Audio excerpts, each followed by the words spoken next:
Hari ini kita akan belajar tentang ketaatan. Ya, tidak bosan-bosannya dalam hidup kita untuk belajar selalu taat. Saudara, ketaatan kita kepada Tuhan itu merupakan kunci untuk kita bisa menikmati, menerima seluruh keberadaan dan janji-janji Tuhan buat hidup kita. Saya ulangi, hari ini kita akan belajar tentang ketaatan. Karena ketaatan itu adalah satu-satunya kunci. Tolong catat, satu-satunya kunci untuk kita dalam hidup ini bisa menikmati seluruh janji-janji Tuhan. Itu luar biasa. Kita baca ayat pertama, Efesus 1 ayat 3. Efesus pasal yang pertama, ayat yang ketiga. Kita melihat ayat ini. Ya, terima kasih Pak Filipus menayangkannya. Efesus pertama ayat 3. Oh, puji Tuhan, dari Atlanta juga hadir, Las Vegas hadir, dari Illinois hadir, dari berapa tempat lagi. Ya, Efesus 1 ayat yang ketiga. Ya, Afat, ajak Bebek ikut juga ya mendengar firman. Ya, ayo semua aja, saudara-saudaramu yang serumah. Ya, terpujilah Tuhan, Bapa Tuhan kita, Yesus Kristus. Wow, dipuji-puji Bapa kita di surga. Perhatikan, yang dalam Kristus telah, bukan akan, mengaruniakan kepada kita segala berkat rohani di dalam surga. Saudara, nah, untuk bisa menikmati segala berkat rohani yang tersedia di dalam surga dari Bapa kita di dalam nama Tuhan Yesus Kristus, untuk bisa menikmati semua berkat rohani itu, maka kuncinya cuma satu, taat. Catat itu, taat. Nah, kita tahu dalam hidup kita manusia itu kan ada dua alam.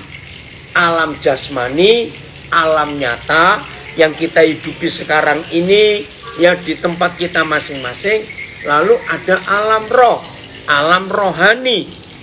Nah, menurut 1 Korintus 15, semua itu dimulai dengan yang rohani dulu. Ya, lagi sekali, semua itu dimulai dari yang rohani. Nah, kapan kita memulai segala sesuatu dari yang rohani? Kita mulai waktu saudara dan saya masih dalam kandungan. Betul? Fisik kita sudah ada sebagai bayi. Daging kita, tulang kita, organ-organ tubuh kita sudah ada sebagai manusia yang masih embrio, masih janin di dalam kandungan mama. Tapi, puji Tuhan, Pak Jeki Nisa bergabung dalam perjalanan sekeluarga dengan mobil dari Palembang ke Padang. Ya, beri salam semuanya itu untuk Pak Jeki sekeluarga. Nah, saudara, walaupun kita ini manusia lengkap, normal, ya, tapi kita masih hidup di dalam alam roh. Sebab kita belum lahir ke dunia. Nah, kita belum tahu siapa papa mama kita. Kita belum tahu siapa diri kita karena masih janin dalam kandungan. Nah, pertanyaannya, kita hidup gak? Ya jelas hidup dong. Kalau mati ya kita gak jadi lahir. Nah, hidup yang manusia hidupi selama 9 bulan 10 hari dalam kandungan, itu hidup di dalam alam roh. Sebab bayi itu belum tahu apa-apa, belum ngerti apa-apa. Bahkan makan minum pun belum normal, tapi hidup. Kagum nggak? Hebat nggak melihat Tuhan? Nah, dari mana bayi itu hidup? Kita bisa hidup. Memang secara fisik kita makan dari tubuh mama kita. Maka itu kita punya plasenta. Lalu setelah ada plasenta, ada tali pusat. Nah, itu yang nyambung secara fisik. Tapi selebihnya kita hidup di alam roh. Karena Tuhan hadir 100%, 24 jam penuh dalam sehari, 7 hari seminggu. Itu selama 9 bulan. Kita belum tahu dunia sama sekali. Di situ kita belajar, saudara. Kita sudah hidup di dalam alam roh, rohani. Nah, begitu nanti kita lahir, baru secara duniawi, secara fisik, kita nikmati. Betul? Nah, saya harap ini jelas. Kembali lagi ke Efesus 1 ayat 3. Wah, ini luar biasa, saudara. Kita lihat berapa terjemahan yang lain. Efesus 1 ayat 3. AYT. Ya. Terpujilah Tuhan, Bapa dari Tuhan kita Yesus Kristus, yang telah, nah ini semua kuncinya telah, bukan akan, yang telah memberkati kita dalam Kristus dengan setiap berkat rohani di tempat surgawi. Segala berkat rohani tadi semua, ya, segala puji bagi Tuhan, yaitu Bapa Tuhan kita Yesus Kristus, yang sudah memberkati kita di dalam Kristus dengan segala berkat rohani dari surga. Nah, jadi 9 bulan 10 hari pertama kali kita jadi manusia sampai bisa lahir, itu karena segala berkat rohani yang Papa sediakan. Kita belum perlu duit dalam kandungan untuk belanja. Mau belanja di mana? Masih janin. Kita belum perlu makanan-makanan, bahkan minuman-minuman kita belum perlu. BS. Terpujilah Tuhan, Bapa Tuhan kita Yesus Kristus. Ia memberkati kita dengan segala berkat rohani di dalam surga. Karena kita bersatu dengan Kristus. TSI. Terpujilah Tuhan, yaitu Bapa dari Tuhan kita Yesus Kristus. Karena melalui persatuan kita dengan Kristus, Tuhan sudah memberikan kepada kita setiap berkat rohani yang ada di surga. Saudara, jadi ingat, ada dua area, ada dua dunia dalam hidup setiap manusia. Satu, jelas dunia fisik, dunia lahiriah ini yang kita hidupi sekarang. Tapi jangan lupa ada juga area atau wilayah rohani. Karena kita ini makhluk roh. Karena kita punya roh. Nah, apa saja yang bisa diberikan oleh dunia ini secara fisik? Manusia rajin pasti dapat duit banyak, sukses karena rajin, apalagi ditambah jujur. Rajin dan jujur itu membuat orang itu pasti berhasil. Ingat, orang yang rajin dan jujur tanpa Tuhan, tanpa hidup beragama, tanpa melakukan ritual doa apa saja, percayalah, orang itu pasti sukses tanpa Tuhan. Nah, itulah berkat jasmani. Dan itu semua tergantung bagaimana seseorang itu rajin dan jujur. Tapi berkat rohani itu, berkat jasmani itu tidak kekal. Ya, dan tidak bisa menjamin apa-apa. Apalagi semua kekayaan materi yang luar biasa, sehebat apa, semewah apa, semahal apa, Yang namanya berkat jasmani bisa rusak, bisa hilang, bisa terbakar, bisa dicuri orang, bisa hancur. Seberapapun nilainya, berlian, emas, mobil, rumah mewah. Nah, itu berkat jasmani.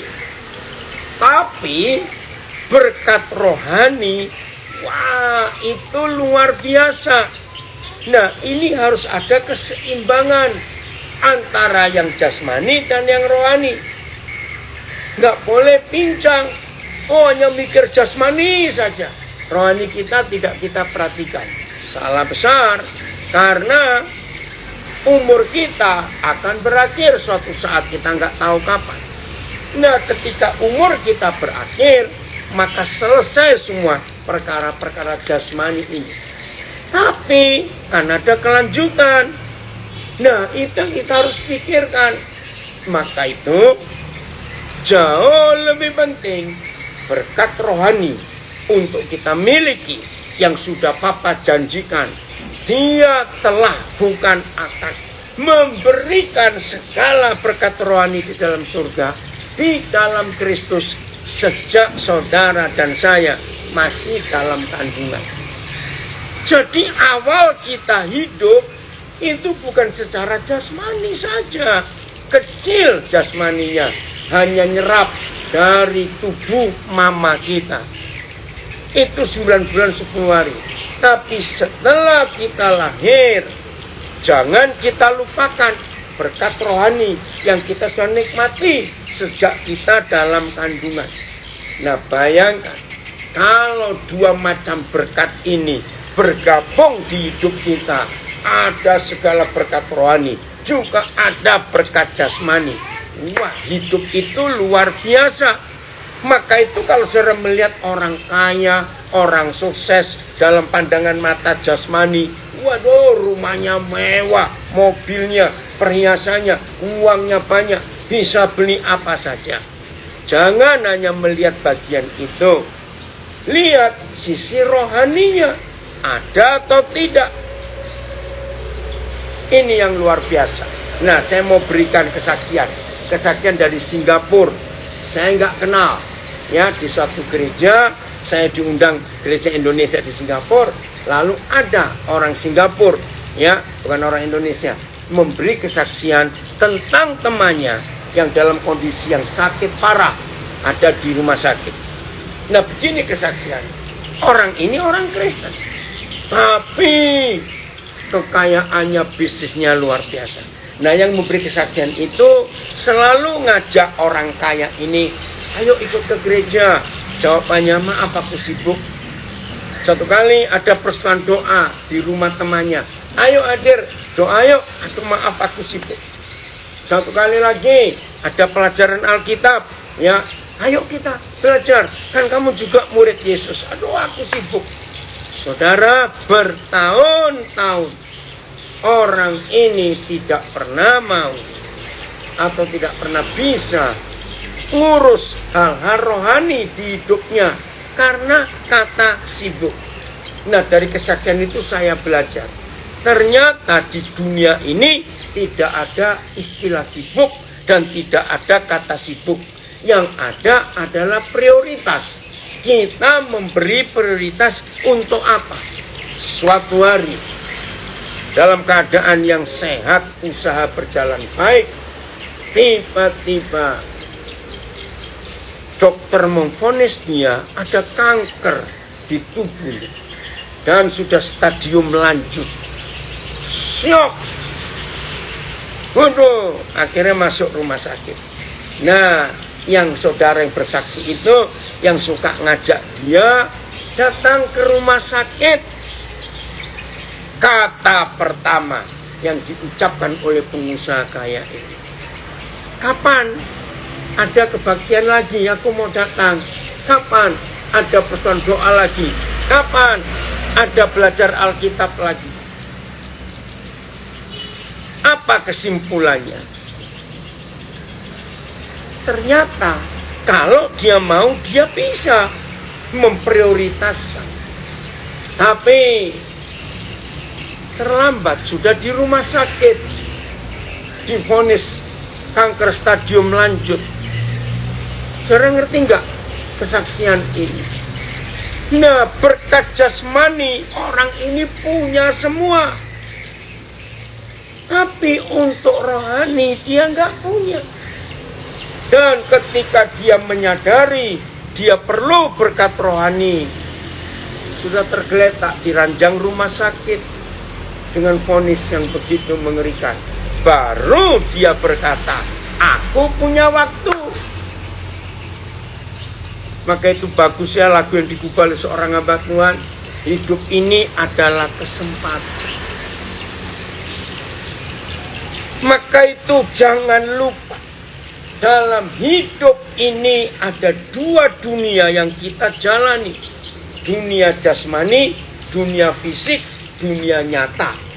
Dan dunia rohani yang sudah kita nikmati selama 9 bulan 10 hari waktu dalam kandungan. Nah, buatlah keseimbangan. Maka itu kita tidak akan bisa merasa puas dengan banyaknya uang, dengan banyaknya materi yang kita punya. Setuju bukan? Karena itu hanya untuk jasmani. Tapi yang di dalam sini, manusia yang sesungguhnya itu manusia rohani. Nah, saya beri ilustrasi lagi.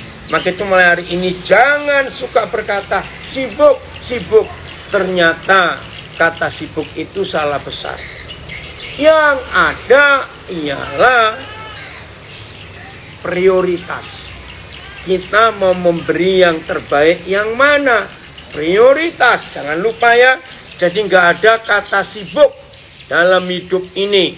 Ingat itu baik-baik. Buang kata sibuk, tapi berilah prioritas. Pilihlah prioritas. Yang mana yang kita akan utamakan. Ingat, hidup ini ada dua dunia, roh ya dan jasmani. Maka kita harus tahu yang mana kita harus utamakan di saat yang berbeda.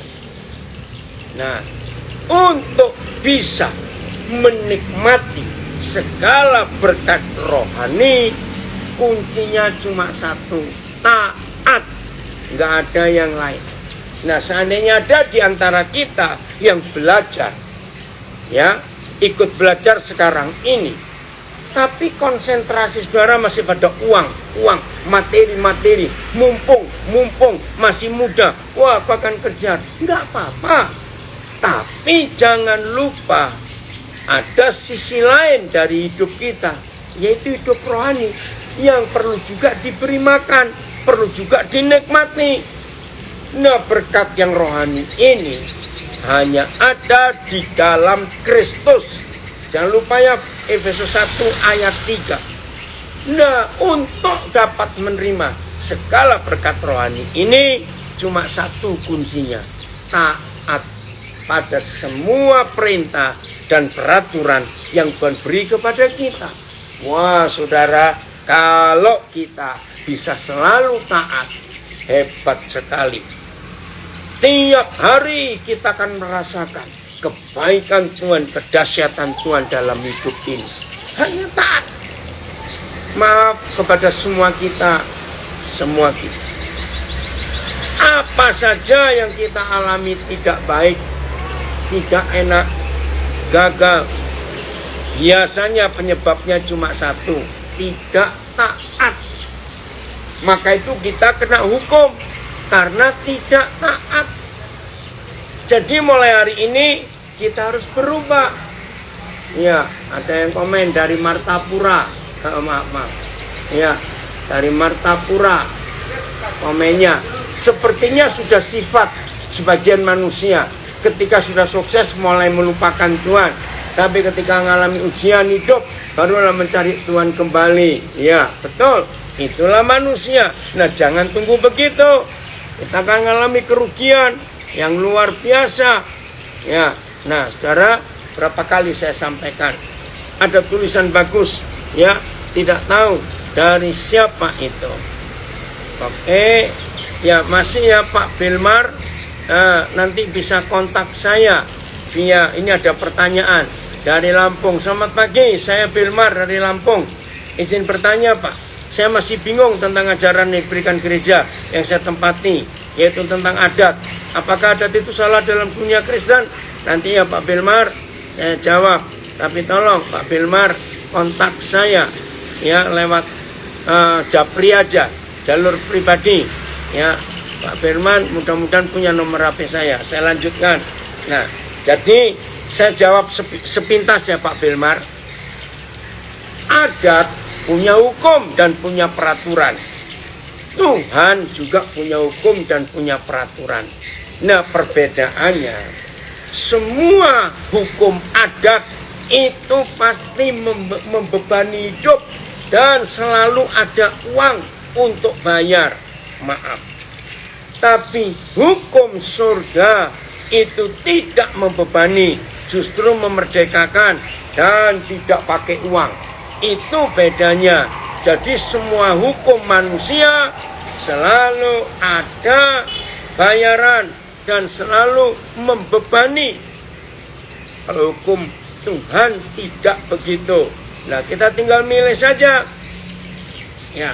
Jadi kalau saudara ada di sebuah gereja dan peraturan adat dijunjung lebih tinggi daripada peraturan firman, saya sarankan segera tinggalkan gereja itu. Karena mereka memegang dua hukum yang berbeda. Ya, ada hukum adat yang baik. Contoh, menjaga alam, menjaga lingkungan. Ya, saya lama pernah tinggal di Kalimantan, bertemu hidup dengan saudara kita suku Dayak, Benoa, Bentian, Tunjung, ya Tonyoi, Kenya, Punan. Saya melihat mereka punya hukum adat yang luar biasa untuk menebang pohon, untuk menjaga sumber air. Begitu pula di wilayah timur, mulai dari Flores, ya NTT Timur, pulau-pulau kecil, Maluku, Papua. Mereka punya hukum adat untuk menjaga lingkungan. Nah, kalau itu kita perlu pertahankan. Oke? Kita lanjutkan. Ada tulisan begini, ya, apa yang bisa dibeli dengan uang? Maka itu harus bedakan dua dunia ini, dunia jasmani dan dunia rohani. Apa yang bisa dibeli dengan uang? Uang bisa membeli tempat tidur yang mahal, tapi uang tidak bisa membeli tidur yang nyenyak. Setuju? Uang bisa beli obat-obatan yang mahal, vitamin-vitamin, suplemen-suplemen yang mahal, uang bisa beli. Tapi uang tidak bisa beli kesehatan. Karena saya nggak tahu siapa yang buat tulisan itu bagus, kan? Uang bisa membeli buku-buku yang mahal, buku-buku yang luar biasa. Tapi uang nggak bisa membeli intelektual atau kepandaian. Uang bisa beli alat-alat hiburan yang mewah, yang mahal.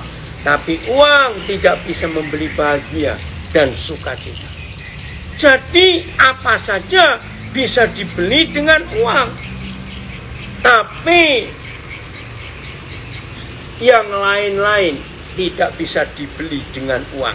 Itulah hidup rohani yang hanya bisa didapat dari ketaatan kita kepada hukum surga. Jelas ya?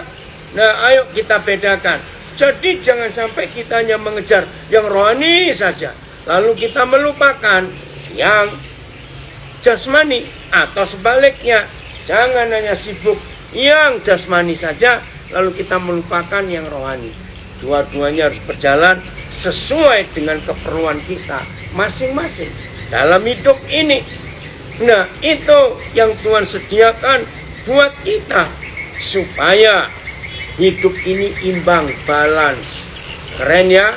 Nah, jadi ketaatan adalah kunci untuk menikmati segala berkat rohani di dalam surga yang Bapa sudah sediakan buat kita di dalam Kristus. Saudara bayangkan, kalau hidup ini bisa imbang seperti itu, wow, bahagianya luar biasa. Keren ya? Kita lihat apa contohnya. Kejadian 39 ya, ayat 1 sampai 3 dulu. Kejadian 39 ayat 1 sampai 3. Nah, ini bedanya. Secara jasmani Yusuf ini nggak enak sama sekali hidupnya secara jasmani. Tapi secara rohani Yusuf ini kaya. Ayat 1 saya baca. Adapun Yusuf telah dibawa ke Mesir dan Potifar, seorang Mesir, ya, pegawai istana Firaun, kepala pengawal raja. Wow, jadi kedudukannya tinggi sekali. Pengawal, ya, kepala pengawal raja. Nah, terus dikatakan membeli Yusuf. Ini dijual kayak jual kambing, jual ayam, jual sapi. Membeli Yusuf dari tangan orang Israel yang telah membawa dia ke situ. Membeli apa? Dibeli untuk apa? Dibeli untuk jadi budak. Enggak digaji, suruh kerja, tapi enggak nyaman itu. Nah, ini secara jasmani. Yusuf enggak punya apa-apa dan enggak boleh buat apa-apa. Karena seorang budak pada zaman perbudakan dulu sadis perlakuannya. Bahkan kemana-mana dirantai supaya nggak lari, supaya nggak digaji, dirantai, makanannya nggak layak. Itu jasmaninya. Tapi lihat rohaninya. Wow, thank you Claudia untuk bisa gabung. Ya, kita belajar tentang obedience. Lihat berkat rohaninya ayat 2. Tetapi, nah kita tahu bagaimana tetapinya. Ya, Zul, nanti Papa jawab ya pertanyaanmu, karena ini bukan bagian itu. Tapi Papa baca. Ini salah satu anak saya, Jurjana saya, tapi saya belum pernah ketemu karena dia lahirnya lewat Instagram. Izin bertanya, bagaimana cara yang benar dalam memberikan perpuluhan di gereja? Sementara penghasilan kita hanya pas-pasan. Nah ini loh, ketika khotbah-khotbah perpuluhan itu menjadi hukum yang memberatkan orang. Nah ini salah satu contoh, Jul, karena kamu baru kenal Papa, belum banyak kamu dengar pengajaran Papa sampaikan. Ya, maka itu pertanyaanmu pertanyaan penuh beban. Saudara, ketika khotbah-khotbah tentang perpuluhan membuat orang mendengar itu dituduh dan dihakimi kalau tidak memberi, maka tertekan hidup itu. Ya, jadi nggak begitu. Papa kita bukan debt collector yang suka nagih utang. Tidak, Papa kita nggak butuh duit. Dia itu punya segala-galanya. Gereja yang butuh uang. Maka itu jangan. Ya betul Yanita. Instagram bisa melahirkan anak, Zoom bisa melahirkan anak, WhatsApp bisa melahirkan anak. Ada yang tanya itu. Ya Jul, jadi nggak usah memberi. Nah kalau kamu nggak memberi, tapi di gerejamu kamu ditagih, cepat pindah ke gereja lain yang nggak ngurusin perpuluhan. Itu aja jawaban saya. Nah kata tetapi di ayat 2 Kejadian 39 itu menunjukkan kebalikannya. Nggak enak hidup Yusuf secara jasmani karena dia jadi budak. Tapi secara rohani, wow, Yusuf itu luar biasa. Lihat ya dampak hidup berkat segala berkat rohani yang telah Tuhan sediakan untuk kita yang percaya di dalam Kristus. Tetapi Yahweh menyertai Yusuf. Apa dampak rohaninya? Sehingga ia menjadi seorang yang selalu berhasil dalam pekerjaannya. Luar biasa itu. Ya, nah ada kesaksian itu loh, Sul. Ada yang bilang sebelum kenal Papa, orang ini ketakutan juga kalau memberi perpuluhan. Makasih untuk kesaksiannya. Saudara lihat. Secara jasmani Yusuf menderita, jadi budak, dirantai kemana-mana, gak punya hak apa-apa. Tapi secara rohani, wow, dia sukses, dia berhasil atas apa yang dikerjakannya. Tolong yang baru tahu hidup Yusuf secara rohani, garis bawahi kalimat ini. Tetapi Yahweh menyertai Yusuf, ya, sehingga ia menjadi seorang yang selalu berhasil dalam pekerjaannya. Maka tinggallah Yusuf di rumah tuannya, orang Mesir itu. Nah, nasibnya berubah dari tinggal di barak, di rantai, tidur pun di rantai. Budak itu waktu tidur pun di rantai, waktu kerja pun di rantai, karena takut melarikan diri. Akhirnya karena Potifar melihat hal-hal rohani yang luar biasa di hidup Yusuf, maka Potifar memindahkan tempat tidurnya tidak di barak, tapi di rumah bos. Bayangkan itu, ayat 3. Setelah dilihat oleh tuannya. Nah, ini keren, saudara. Potifar itu bukan orang percaya. Dia orang Mesir, penyembah berhala. Tapi heran, orang yang tidak percaya Tuhan bisa melihat penyertaan Tuhan di hidup anak-anak Tuhan. Catat ini luar biasa. Seperti itu yang Tuhan mau di hidup kita semuanya. Dimanapun kita ditempatkan secara jasmani, nggak enak sekalipun. Tapi kalau segala berkat rohani yang di dalam surga itu sudah jadi bagian kita, maka tempat yang tidak enak akan berubah.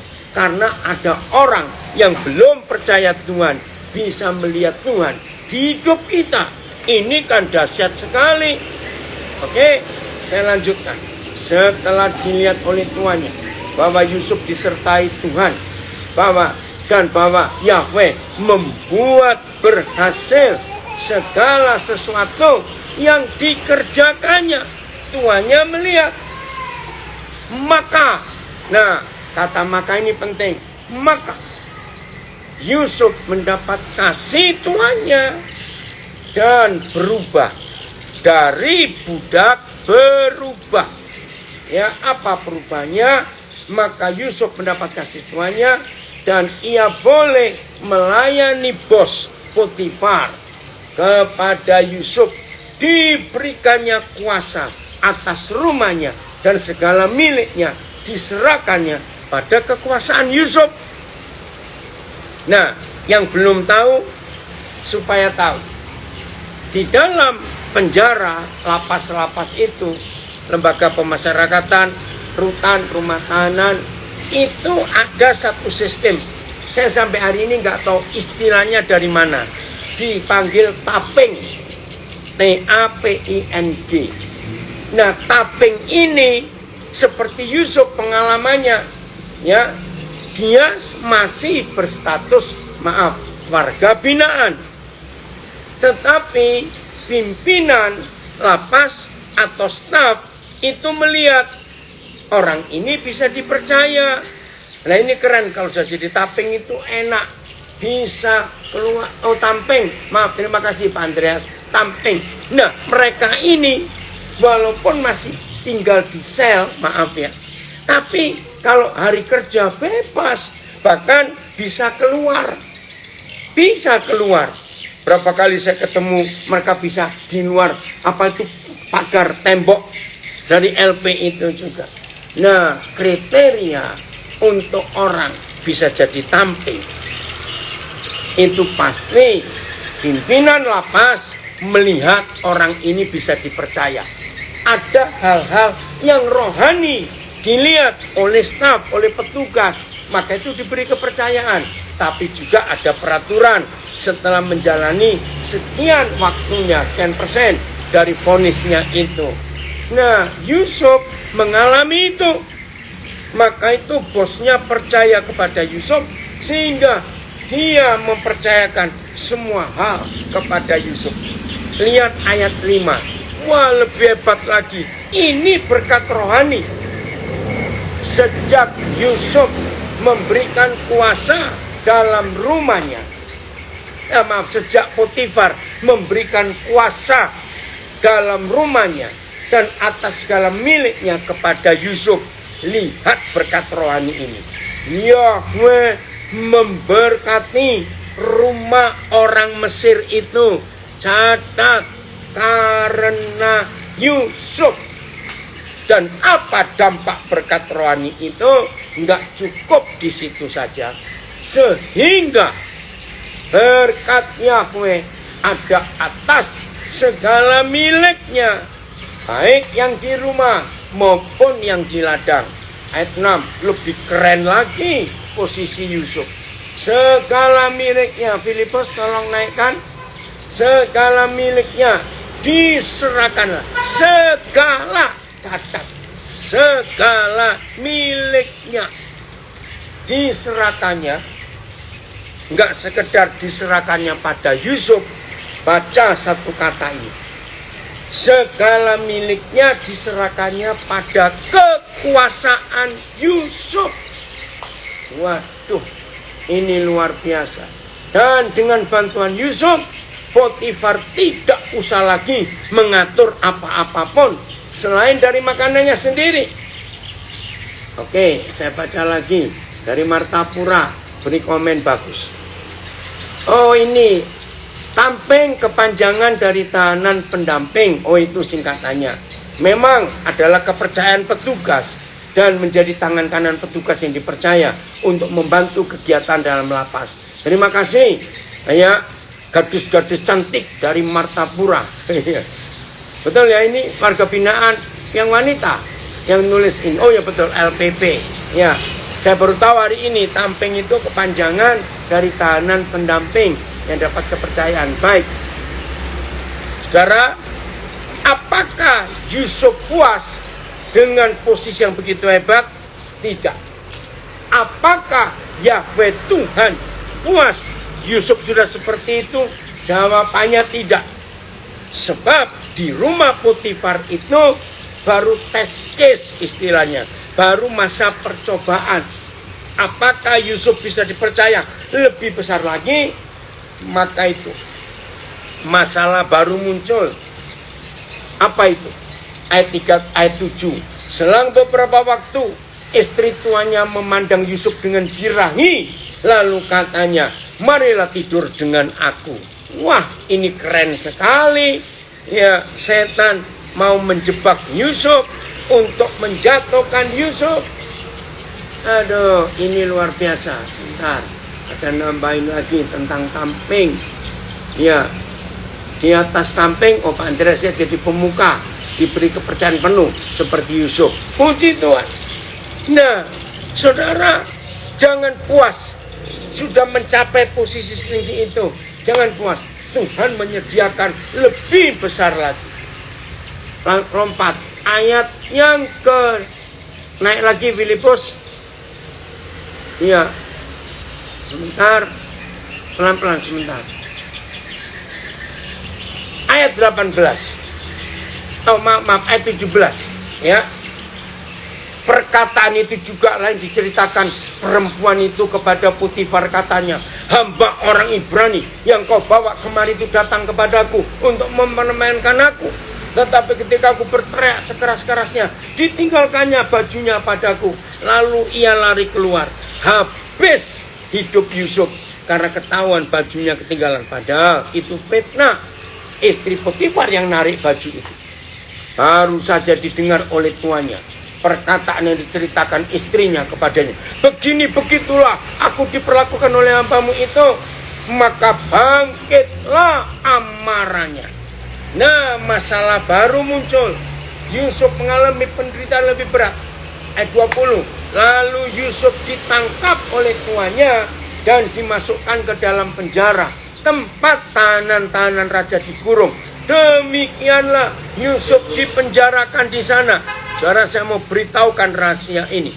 Yusuf itu divonis seumur hidup tanpa diadili dan tidak boleh naik banding. Habis. Kejam, sadis fitnah ini. Haleluya. Apakah Tuhan yang sayang Yusuf diam? Tidak. Justru dari penjara itu hanya selangkah, bukan 2 langkah, hanya selangkah kaki Yusuf melangkah untuk dia menjadi raja. Dari penjara itu, logikanya kan nggak main. Harusnya logika kita dalam penjara Yusuf habis. Tapi tidak. Yusuf luar biasa. Ayat 21. Sekali lagi berkat rohani ada di hidup Yusuf. Ayat 21. Nah, ada kata yang sama seperti ayat 3. Tetapi Yahweh menyertai Yusuf. Masih ingat ayat 3 tadi? Walaupun jadi budak, tetapi Yahweh menyertai Yusuf. Apa yang terjadi? Ini berkat rohani. Jasmaninya hancur, di penjara seumur hidup tanpa diadili, kejam, sadis. Tetapi Yahweh menyertai Yusuf dan melimpahkan kasih setianya kepadanya.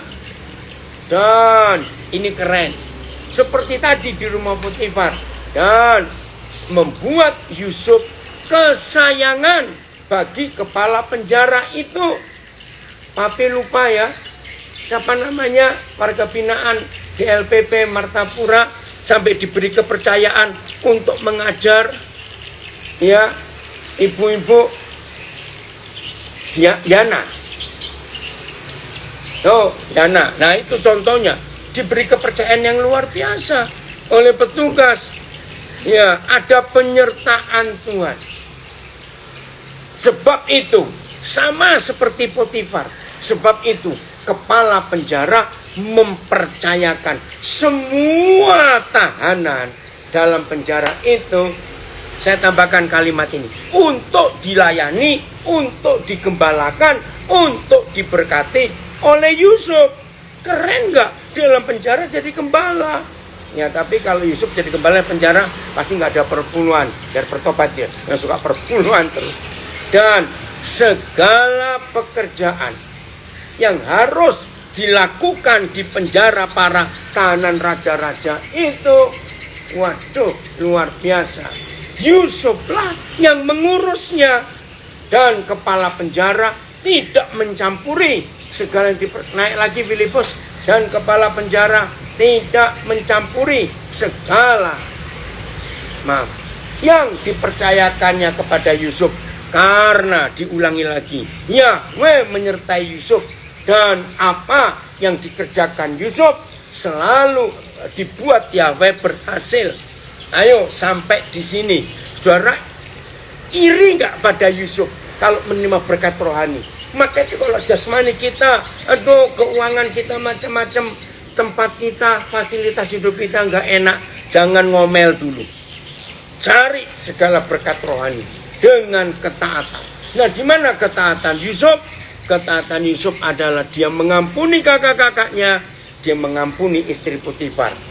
Itu luar biasa. Oke, saya bacakan, ada tambahan lagi.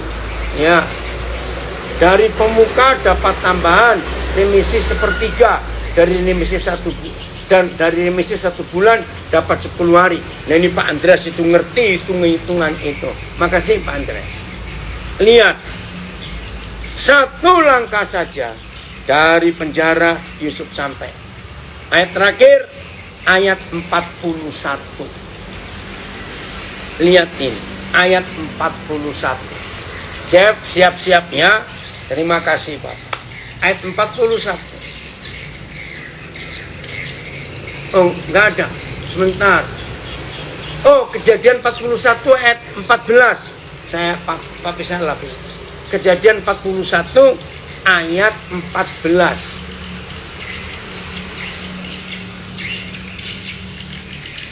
Kita lihat. Cuma 1 langkah, bukan 2 langkah, bukan puluhan langkah. Kemudian, nah berarti ada sesuatu sebelumnya. Memang waktu Firaun dapat mimpi yang mengerikan sampai dia ketakutan, nggak ada orang bisa mengartikan mimpi, baru Yusuf yang bisa. Kemudian Firaun menyuruh memanggil Yusuf, ya. Oh maaf, waktu Yusuf dipanggil oleh Firaun, Yusuf belum pernah ketemu. masih di penjara. Jadi belum pernah ketemu. Oh, kenapa kok hilang? Oh ya, nanti dibaca ya karena waktu. Nggak usah, ayat 14 saja. Kemudian Firaun menyuruh memanggil Yusuf. Segeralah, cepat. Yusuf dikeluarkan dari tutupan. Ingat, Mesir punya 4 macam penjara. 1 penjara dalam tembok besar, 4 tembok. 2 sel, 3 tutupan, 4 buangan. Nah, yang di LP Nusa Kambangan, kenapa paling ujung ada penjara namanya Permisan? Nah, itu keren sejarahnya. Itu Belanda yang buat dari kata vermis. Jadi penjara Permisan itu dibangun oleh Belanda persis di pinggir laut selatan yang ombaknya besar. Kenapa diberi nama vermis? Artinya missing, hilang. Jadi kalau narapidana sudah dipindah ke Permisan, diharapkan nggak bisa balik, sudah hilang. Nah, orang Jawa nggak bisa bilang vermis, jadi permis, maka itu namanya Permisan. Nah, Yusuf kena yang ketiga. Tutupan masuk dalam sel, masuk di bawah tanah, bentuknya seperti sumur. Kemudian Firaun menyuruh memanggil Yusuf, segeralah ia dikeluarkan dari tutupan. Ia bercukur dan berganti pakaian, lalu pergi menghadap Firaun. Hari itu juga, tidak tunggu besok, hari itu juga. Setelah dipenjara sekian tahun, Yusuf langsung, nggak pakai screening, nggak pakai training, nggak pakai dicek siapa dia, langsung jadi orang kepercayaan. Keren nggak? Ini berkat rohani di dalam surga yang telah dijanjikan oleh Bapa untuk hidup kita semua. Yang kuncinya cuma 1, taat. Coba lihat ayat 37. Nah, lihat ayat 37. Usul itu dipandang baik oleh Firaun dan oleh semua pegawainya. Ini baru keluar penjara beberapa jam yang lalu. Lalu berkatalah Firaun kepada para pegawainya, mungkinkah kita mendapat orang seperti ini? Seorang yang penuh dengan roh Tuhan. Firaun bisa tahu ada roh yang lain di hidup Yusuf. Kata Firaun kepada Yusuf, ingat tuh, cuma 1 langkah. Oleh karena Tuhan telah memberitahukan semuanya ini kepadamu, tidaklah ada orang yang demikian berakal budi dan bijaksana seperti engkau. Lanjut, tanpa training, tanpa screening, engkaulah menjadi kuasa atas istanaku, dan kepadamu perintah, dan kepada perintahmu seluruh rakyatmu akan taat. Hanya tahta inilah yang kelebihanku daripadamu. Selanjutnya Firaun berkata kepada Yusuf, wow, keren, ini berkat rohani yang luar biasa. Saya suka ayat ayat 41, 42 ini. Selanjutnya Firaun berkata kepada Yusuf, dengan ini aku melantik engkau menjadi kuasa atas seluruh tanah Mesir. Ini berkat rohani. Sesudah itu Firaun menanggalkan cincin meterainya dari jarinya dan mengenakannya pada jari Yusuf. Dipakaikannya lah kepada Yusuf pakaian jubah raja daripada kain halus, dan digantungkannya lah kalung emas pada lehernya. Lalu Firaun menyuruh menaikkan Yusuf dalam keretanya yang kedua, dan berseluruh orang di hadapan Yusuf, hormat. Demikian Yusuf dilantik oleh Firaun menjadi kuasa atas seluruh tanah Mesir. Ingat loh, 3-4 jam sebelumnya dia itu narapidana, hukuman penjara seumur hidup, tanpa remisi, tanpa mengajukan PK, tanpa apa-apa, langsung jadi raja karena segala berkat rohani yang Yusuf terima. Maka itu saudara-saudara yang belajar hari ini, ingat, ada berkat rohani yang tersedia dan kuncinya cuma taat. Tuhan memberkati kita semuanya, dan jadilah pelaku firman, yaitu taat. Hal-hal yang mustahil jadi terbuka untuk kita semua. keren, dan dunia membutuhkan itu. Sikap kita yang benar, yang selalu taat. Hal-hal yang mustahil, hal-hal yang ajaib, hal-hal yang tidak mungkin akan terjadi di hidup kita semuanya. Shalom, Tuhan memberkati kita semuanya. Oke, jadi yang di Facebook dan Instagram, maafkan saya harus keluar karena ini perjalanan ke Palembang. Nanti sore kita ketemu lagi jam 18.30. Oke, Tuhan memberkati.